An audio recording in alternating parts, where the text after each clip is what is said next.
Hey guys, it's Aiden. I know I sound horrible. I'm sick. But there's something that's been going on in my life and many other women's lives that's still a danger to others. And I needed to explain my story so that women understood the danger and watch out. Because this man is not just going after women in Georgia. Um, I'm from Iowa. I live in Iowa. I was born and raised in Iowa, and he got me.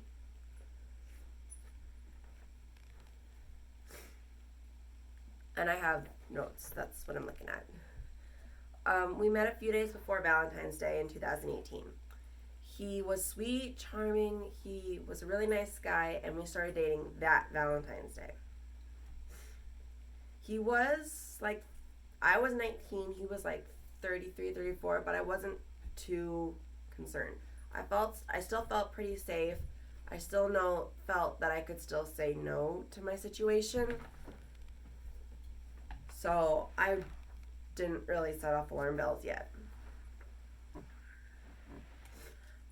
I went down to Georgia for my college spring break, and everything went well.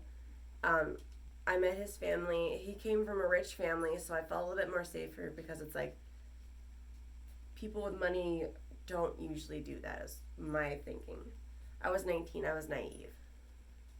And he told me his family promised to send me to college down there if I moved in. So I moved in after my freshman year, May 8th, 2018. It got bad fast. By the first month, I wasn't allowed to have my phone without a fight, so I just didn't have a phone. I was allowed to talk to my mom and like family members if they called, but it was on speaker and I wasn't allowed to hold the phone even. He would watch the phone calls. By month two, um, he would grab me and actually hold me down by my neck. Now, I don't blame her, but I don't exactly agree with what she told me.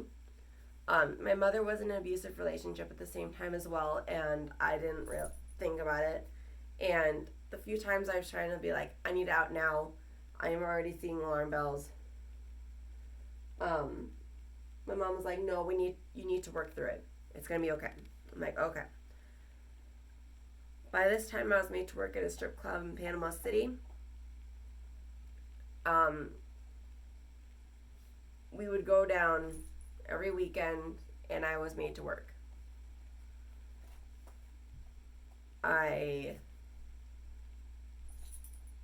Sorry, I've got tears. I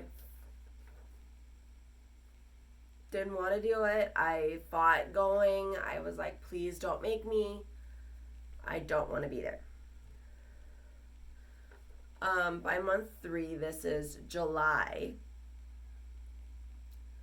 I was being made to sleep with people. And if I didn't sleep with people, I would be yelled at, screamed at. Um, and by the end of that fourth month was when the first time he actually hit me because of it. I didn't really know why I was being made to be with these people. I just knew that I had to do things for them. By month four, I was actually forced into a mental hospital by him. He lied to police and rushed me to the hospital saying I was trying to overdose. And they forced me into a mental hospital for 5 days, I believe.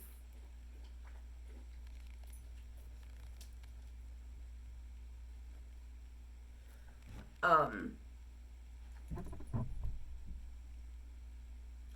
and already then, people were worried. They didn't want me to go home to him. I was actually only supposed to be there for 72 hours.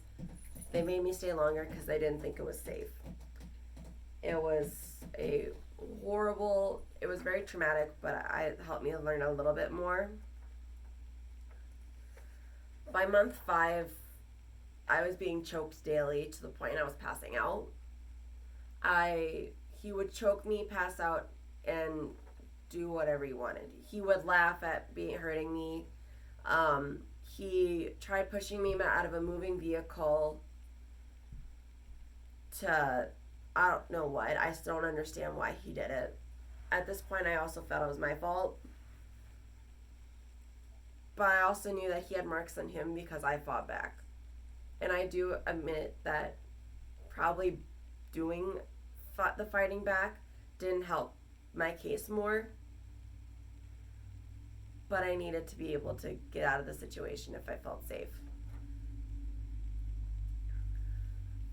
Month 6 was October. Hurricane Michael hit. And it was still a Category 4 when it hit our home, so we could not stay. Now, this entire time, he had a friend. Her name was Jen, and she would drive him up a pole, but she would keep him in line. They would fight and argue, but they stayed. She kept him in line, and I knew I could talk to her, and I felt safe. He actually smacked the back of my head when we were up there with her in at her house for Hurricane Michael. He slapped me at the back of my head when we were going to Walmart to get groceries. She got really silent, I remember. And as soon as he came near her, she snapped at him, "Don't touch me, and don't ever touch her again." And I'm like, he just smacked my head. It's okay. It's no big deal. It was just a little whack.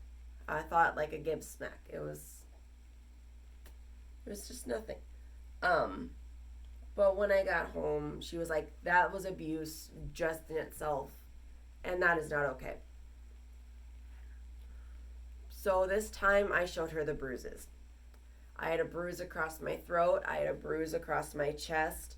I had bruises going along my thighs.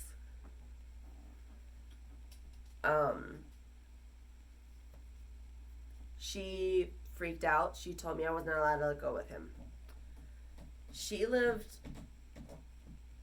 about an hour or two north of him, and he didn't really go that far. He usually went down towards Florida because he was only an hour from the Florida border.